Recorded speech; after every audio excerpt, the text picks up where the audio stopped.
pessoal do nono ano, estamos chegando com mais uma aula e hoje vamos falar do governo Jânio Quadros, o velho varre, varre, vassourinha. Foi a música de campanha dele, né? Varre, varre, vassourinha. Ele dizia que ia varrer a corrupção do Brasil.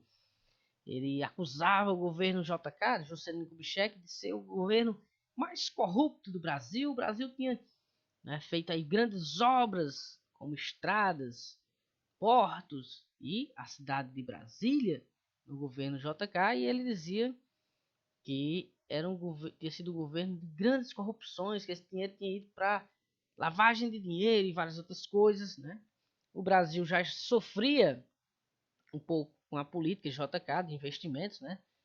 E inflação e muita coisa. Ele usou esse jargão, esse bordão e conquistou aí as massas, e em 1961 ele assume aí a, a presidência, né? Quando Jânio Quadros assumiu o governo em 1961, a inflação e a dívida externa brasileira estavam muito altas. Então, parte do nosso lucro ia para pagar, parte do que era arrecadado, na verdade, pelo governo, ia para pagar a dívida externa, que era o que o governo anterior, o JK, tinha contraído muito, né, dinheiro fora, e agora estávamos pagando essa conta. O governo Jânio decidiu, então, restringir os gastos do governo.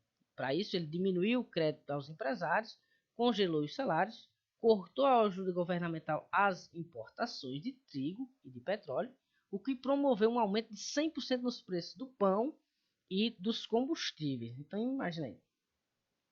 Comida cara, petróleo caro, tudo acaba ficando caro, porque o Brasil nessa época já era dependente dos automóveis, né, dos veículos de combustão a petróleo, né, seja óleo ou gasolina, que até hoje, né, transporta o que leva as nossas mercadorias para todas as partes. E o trigo, que é a base, né, das massas em geral, não só o pão, mas todas as massas, a maioria das massas que a gente consome, então fez com que o produto final que chegasse na mesa do trabalhador ficasse mais caro. Isso vai deixando o povo, né, a população já meio que com raiva do Jânio Quadros por essas políticas, né, essas decisões tomadas por ele.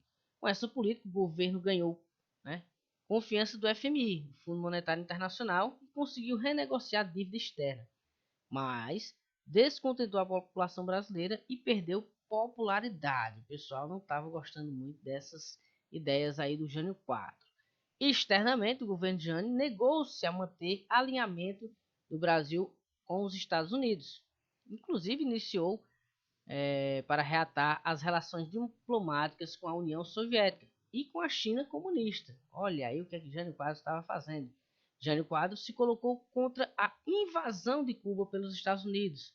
Declarou seu apoio aos países africanos que lutavam para se tornar independentes de Portugal. Essa política externa independente descontentou profundamente os Estados Unidos, né, os líderes militares brasileiros e, claro, Carlos Lacerda.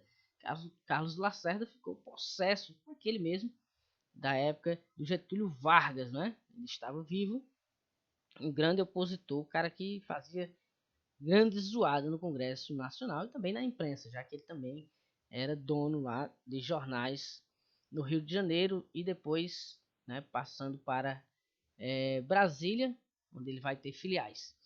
Jânio Quadros, né, condecorou, para completar, né, Jânio Quadros depois ainda condecorou Che Guevara, né, com a mais alta condecoração brasileira. Che Guevara foi o líder revolucionário, que ele é argentino, médico argentino, mas é um dos líderes, né, da Revolução Cubana, ajudando lá a expulsar os americanos, né, de Cuba.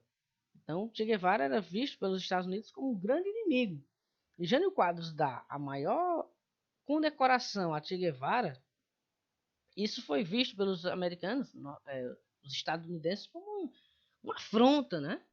Depois de homenagear Che Guevara, militares pró-Estados Unidos e civis liderados, claro, por Carlos Lacerda passaram a acusar Jânio de ser aliado dos comunistas e de pretender instalar no Brasil uma ditadura. A coisa foi se esquentando, né? A pressão foi aumentando. E aí Jânio Quadros tentou dar o golpe de mestre. Ele tentou, né, se fazer de vítima. O que foi que ele fez? Em agosto de 1961, Jânio, né, renunciou à presidência da República e deixou uma carta para ser entregue ao Congresso Nacional, né, para ser lida, aquela coisa, ele tentando se fazer de vítima. A renúncia de Jânio, na verdade, era uma tentativa de golpe. O que ele queria?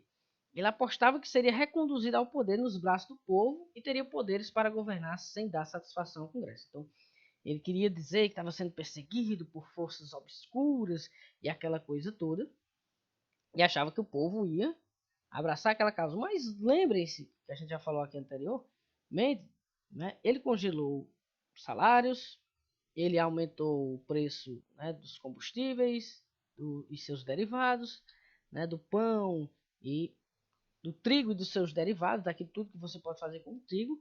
Né? Havia uma inflação muito grande, o povo sem conseguir nem se alimentar direito, o aumento da pobreza. Todo mundo estava com raiva dele, né? A população estava com raiva. Então o que aconteceu? O Congresso aceitou o pedido de renúncia de Jânio e pronto. Jogou água fria nos planos de Jânio. Para completar, a população não reagiu. Os empresários estavam insatisfeitos. Então a tentativa de Jânio falhou, porque nem a população estava satisfeita, nem muito menos os empresários brasileiros. Ah, ele renunciou? Oh, que bom, graças a Deus, tá ótimo, pode ir embora. E Jânio ficou, e agora? Não tinha mais como voltar. Então, ele agora já tinha renunciado, o Congresso aceitou, a população não reivindicou sua volta, os empresários muito menos, Jânio foi deposto. O problema é que seu vice, que naquela época você votava para presidente e votava para vice. E não precisava ser da mesma chapa do mesmo partido, né? Podia ser de outro partido. O problema é que o vice de Jânio Quadros era João Goulart, né? O Jango, que tinha também uma aproximação ideológica, né, histórica, com os comunistas. E isso gerou, né, um alarme nas Forças Armadas e também nos Estados Unidos, que é o que nós vamos ver na próxima aula, né? Que aí o governo Jango, né, João Goulart, é o que vai anteceder o golpe. Né? Eles vão usar desse discurso anticomunista, né, já que Jango era tão próximo dos comunistas, para então dar o golpe militar de 68, né? Então nós vamos ver aí na próxima aula, 64, como é que isso vai acontecer aqui no Brasil, o golpe militar, já que depois Jango vai assumir, porque o louco do Jânio Quadros tentou dar o golpe, não deu certo, e caçaram aí o seu mandato, e ele ficou a ver navios e ninguém lutou por ele, tá certo? Na próxima aula a gente se encontra, pessoal. Valeu, até a próxima.